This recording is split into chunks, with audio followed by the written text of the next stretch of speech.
Usually, when we examine a medical diagnosis, Mm. there is this implicit expectation of, like, structural precision. Right, Yeah, right, yeah, like a broken bone. exactly. Yep. You break your arm, the x-ray shows a jagged white fissure right across the bone, and the doctor just points to it. The pathology is total localized, it's visible, and the fix is just mechanical. It's a very closed system of logic. Right. It's comforting, I mean, because it relies on objective verification.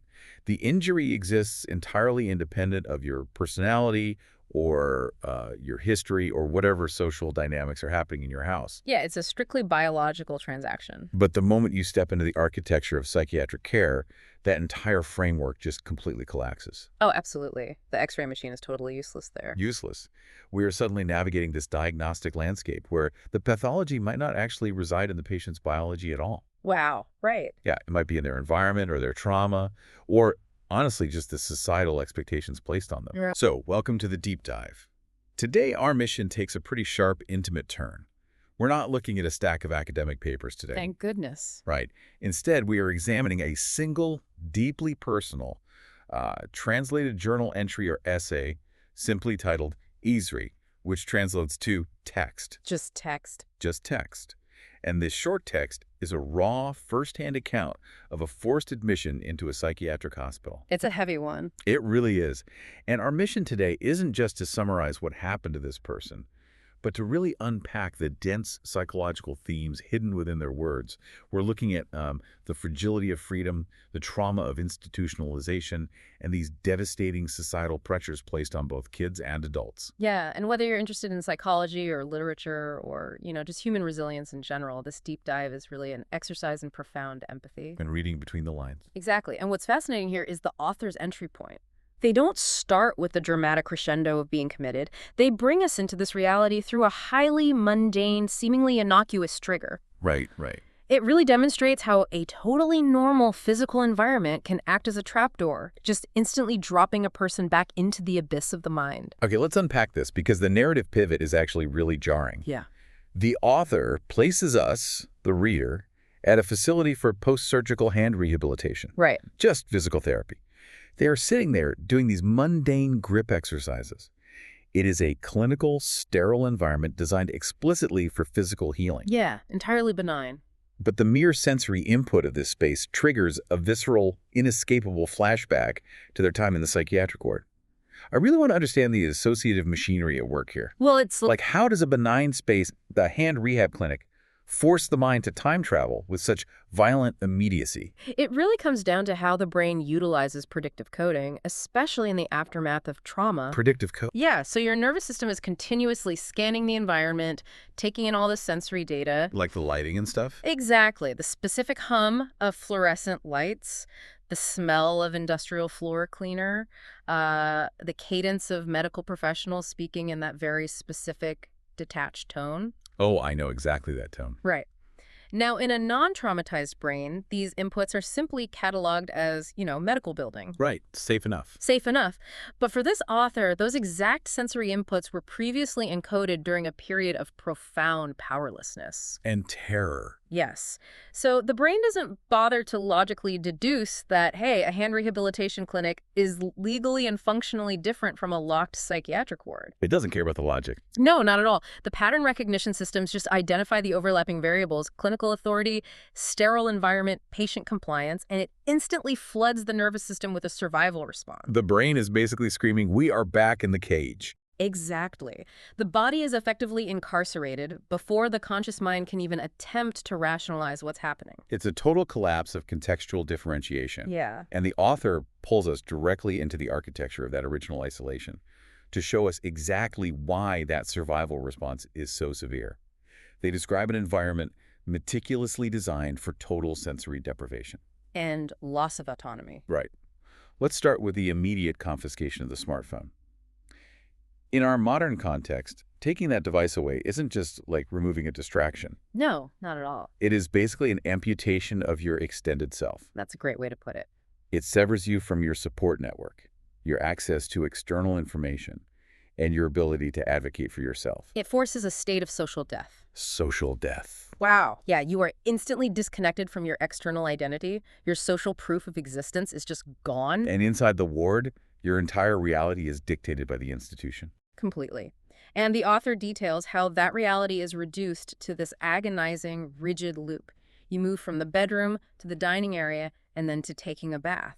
But the baths are strictly restricted, right? Yes. Just twice a week. 2 baths a week, which strips away basic hygiene autonomy, essentially reducing an adult patient to a state of infant-like dependency. It's dehumanizing. And the author writes about this experience from the perspective of someone who claims to have been extremely normal. Yes. They insist they were entirely misunderstood by the outside world and falsely committed. They explicitly describe this environment as hell. We really need to examine the existential weight of that specific kind of powerlessness. Yeah, let's do that. Think about it. When an individual is incarcerated in a standard penal system, there is at least a recognized legal framework. Right, you had a trial. You understand the charges, you know the duration of your sentence, and there's a shared objective reality about why you were locked up. Even if you're innocent, you know why they think you did it. Exactly. But psychiatric confinement, particularly involuntary confinement when the patient firmly believes they are sane, introduces a profound ontological terror. Ontological terror. I Yeah. mean, your very perception of reality is being denied by the people who hold absolute authority over your physical body. It is the ultimate gaslighting. Because if you calmly assert, I am sane, I do not belong here, the system doesn't hear a rational defense. No, it hears a symptom. Oh, man. It hears a symptom. Exactly. The assertion of sanity is immediately charted as a lack of insight into the patient's own illness. That is terrifying. It becomes this Kafkaesque feedback loop. The harder the patient fights to prove their cognitive coherence, the more defensive and agitated they become. Which is a totally normal reaction to being locked up. Right. But the medical staff views that agitation as empirical proof of their pathology. So the institution essentially creates the agitation it is supposedly designed to treat. Precisely. That total nullification of one's voice is the hell the author is trapped inside. Okay, that profound frustration perfectly contextualizes the author's relationship with the physical space of the ward, specifically their habit of just staring out the window. The window is such a powerful motif here. It really is. Yeah. They describe watching people outside, just ordinary civilians walking down the street, deciding to go get something to eat. Just existing. Right. The author notes feeling incredibly envious of that simple, unthinking autonomy. And this leads to one of the most arresting observations in the text. Yes. The author writes that as they chewed on the concept of true freedom, they realized it had the faint flavor of iron. The taste of blood. The taste of blood. So mechanically, what are we looking at here? Are we talking about the physiological reality of chronic stress, or is this the metaphorical tang of suppressed, boiling rage? It is a brilliant distillation of both realities operating at the exact same time. Right. Physiologically, when a human being is trapped in a state of chronic, inescapable hyperarousal, the physical manifestations are severe. Right, the body reacts. We clench our jaws, we grind our teeth in our sleep, we literally bite the insides of our cheeks. So in a very literal sense, the stress of captivity produces the taste of blood in your mouth. Yes, but metaphorically, the flavor of iron is the flavor of the cage itself. Oh, wow. It is the cold, metallic reality of the window bars. The author is suggesting that you can only truly understand the concept of freedom when your face is pressed against the iron of its absence. That is so heavy. Ew. Wait. And that metallic taste is inextricably linked to the rage you mentioned earlier, a rage that the author explicitly traces back to the source of their confinement. Yes, their parents. Their parents. The narrator describes this intense, almost cellular anger directed at their parents for committing them to this facility. And they talk about being terrified of that anger. Right, terrified that if they actually allowed themselves to feel the full scope of this fury, they would genuinely lose their mind. Their head would, quote, truly go crazy. Oh. Which brings us to a deeply disturbing paradox.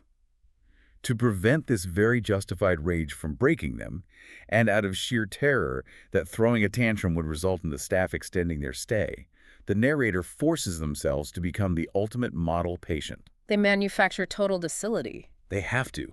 But look at the dark irony of that. If a sane person is locked in a room against their will, stripped of their communication devices, and told their reality is false. The most natural human response is to scream? Yes, to bang on the doors, to demand release. Yet in this environment, displaying that sane human reaction is the exact thing that will label you as insane. It's completely inverted.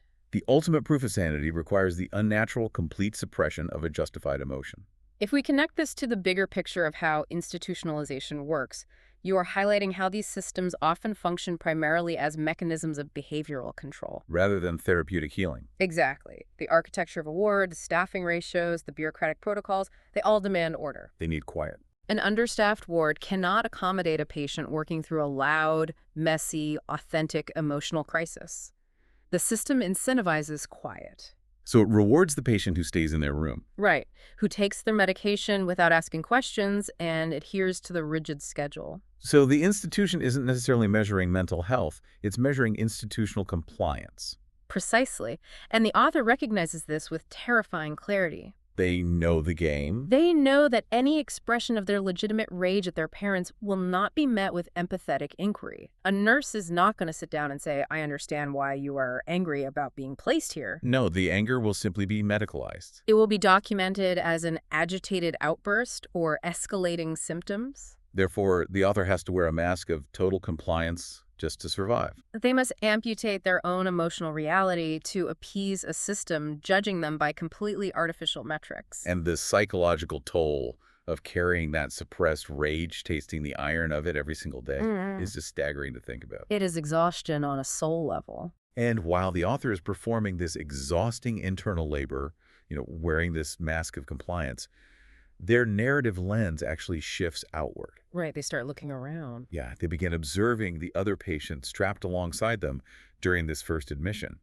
And this is where the text introduces a highly disruptive element to this sterile environment. An elementary school-aged boy. An elementary school boy. A presence that completely shatters our expectations of who populates these adult psychiatric spaces. It's jarring to even picture it. The imagery the author uses to describe this child is brilliant, but ultimately just devastating.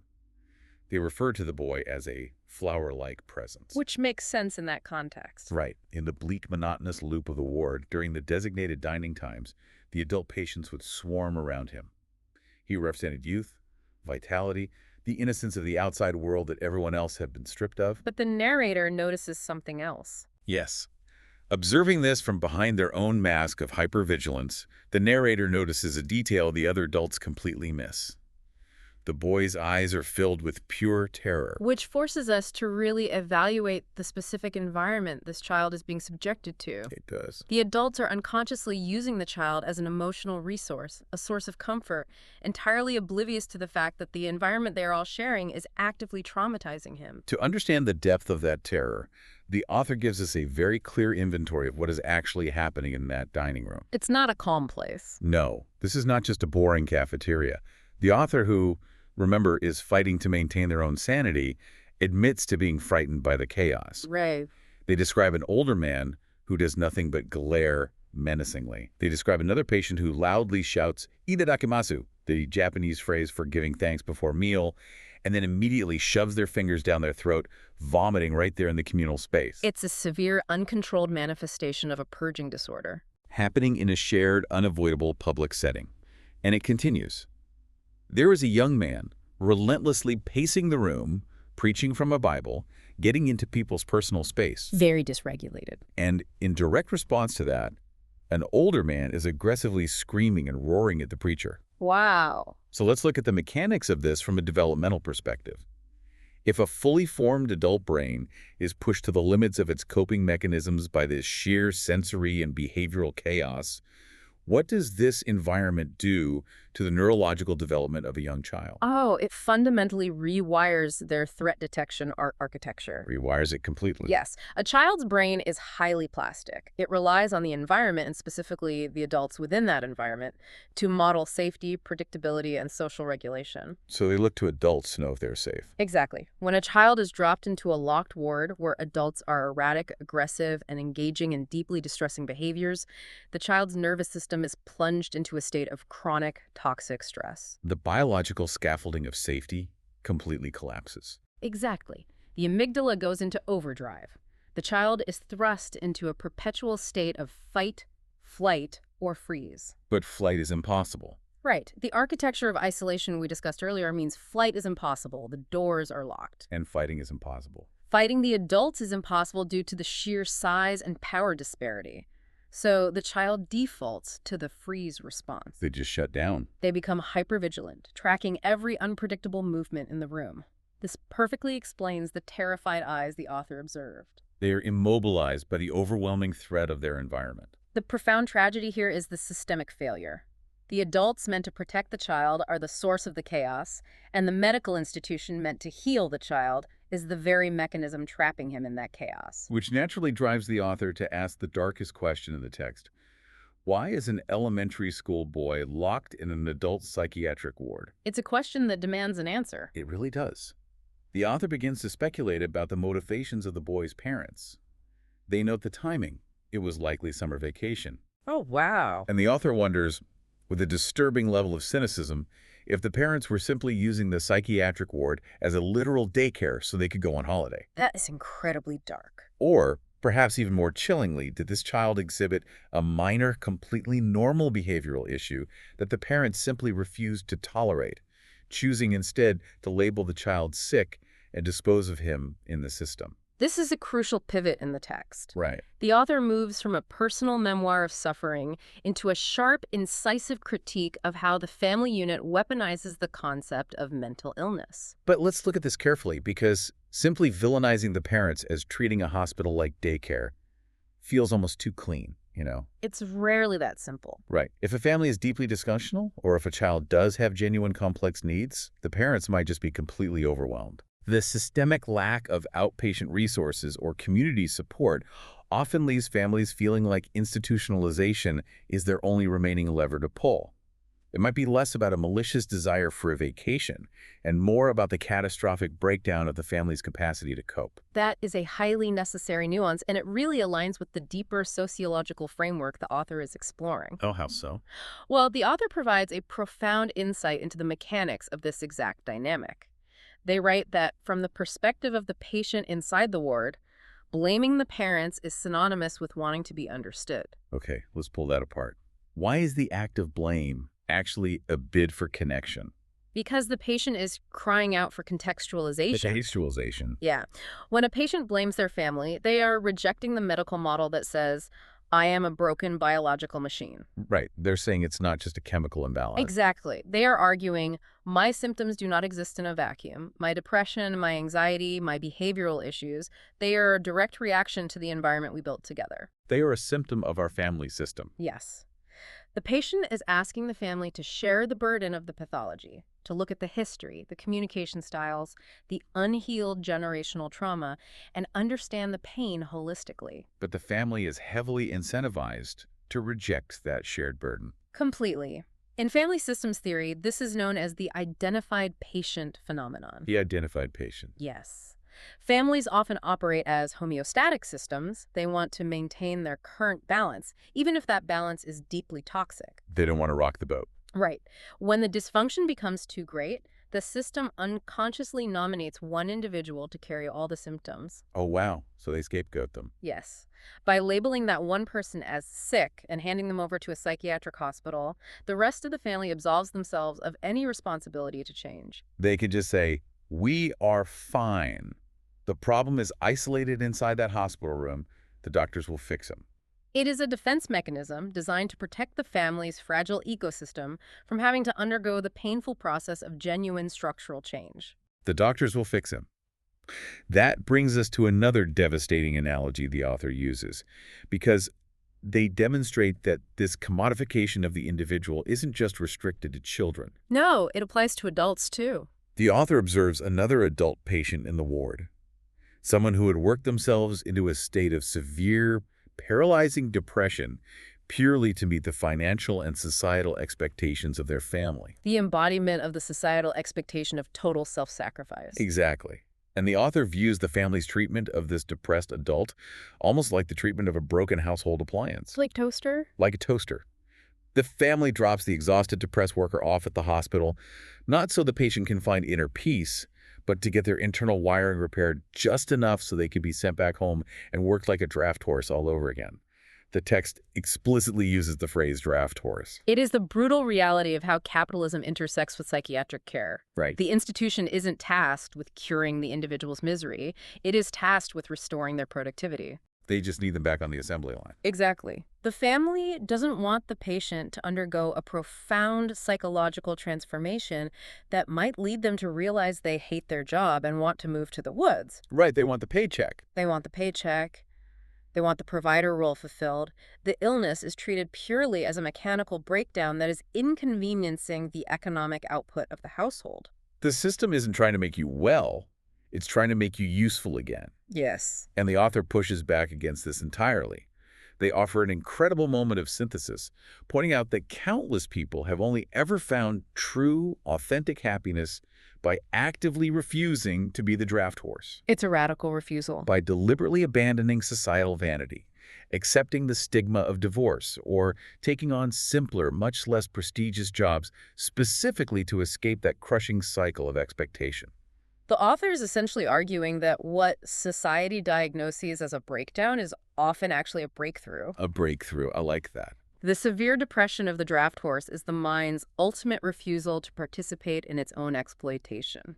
So the cure isn't a cocktail of medications designed to force the patient back onto the corporate treadmill. No. The cure is destroying the treadmill. Destroying the treadmill. It is stepping away from the crushing weight of societal vanity to reclaim a smaller but vastly more authentic autonomy. Which leads us directly to the emotional climax of the text. The author, reflecting back on this time years later, wonders where that little elementary school boy is now. It's a very poignant moment. They estimate he would be around 18 years old today. And the author expresses this deep, melancholy hope that this 18-year-old doesn't have to experience the same trauma of looking out of windows trapped behind glass. The author writes, "Don't make such a sad face. It feels like this beautiful, empathetic connection reaching across time to a fellow survivor." But then the author fundamentally destabilizes the entire narrative. Yes, the twist.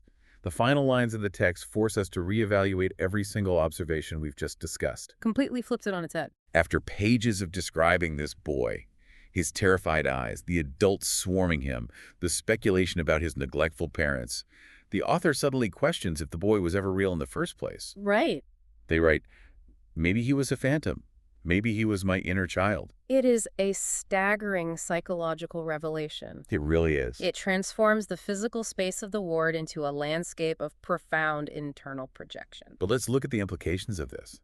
From the perspective of understanding the trauma of this environment, does the material reality of the boy actually matter? That's the big question. If the boy was flesh and blood, standing terrified in the dining room, the story is a tragic indictment of the system. But if the boy is a hallucination generated by the author's own mind, does that change the fundamental truth of the narrative? In the realm of psychological trauma, historical truth and narrative truth often diverge, but the emotional truth remains absolute. The emotional truth. Think about the intense pressure cooker the author was surviving. They were overflowing with suppressed rage toward their parents for abandoning them, yet they were forcing themselves to perform absolute, emotionless compliance to prove their sanity. They were terrified, powerless, and utterly vulnerable. The adult ego was holding the line, performing the role of the extremely normal patient. So the subconscious had to find a different vessel to process the terror. Precisely. The mind, under extreme duress, often utilizes dissociation and projection. Because it can't handle it all at once. Exactly. The adult author could not safely express their feelings of being a helpless, abandoned child within that punitive environment. So their mind literally materialized those feelings into an external avatar. The phantom boy. The phantom boy in the dining room represents the author's own unmasked vulnerability. Why an elementary school boy, though? Well, perhaps that was the specific developmental age when the author first felt their agency stripped away by their parents. The terrified eyes the author observed were actually their own. Wow, that reframes the entire dining room scene. It does. When the adult patients were swarming the boy, seeing him as a sweet flower-like presence, the author wasn't just observing strangers. They were observing how society interacts with trauma. Yes. Society wants the aesthetic of the vulnerability. They want the quiet, compliant, sweet patient. But they are entirely blind to the profound terror operating just beneath the surface. And when the author was speculating about the boy's parents dropping him off like a piece of luggage at daycare, they were interrogating their own parents' actions. So why did you leave me here? Exactly. Am I just an inconvenience to be managed? The boy was the mirror through which the author could safely examine their most unspeakable pain. It shows that the human mind isn't just a passive recording device taking in trauma. No, it is an active, desperate architect trying to build whatever narrative structures it needs to survive the abyss. It will literally conjure phantoms to carry the weight of fear that is too heavy for the conscious mind to bear. It's incredible. And that brings the entirety of this deep dive into focus.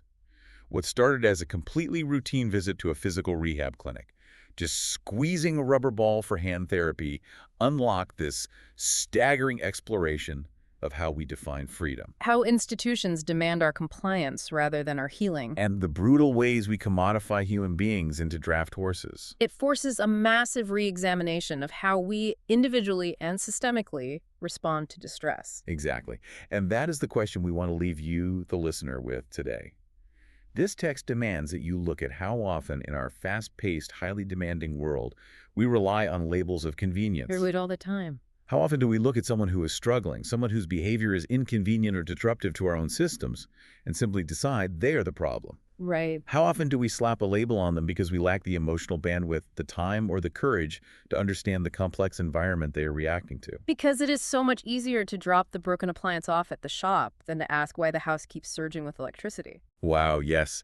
And if we accept that our own minds can manifest literal characters in our memories just to help us survive our unspoken pain like the phantom boy in the ward, it raises a really profound final thought. It does.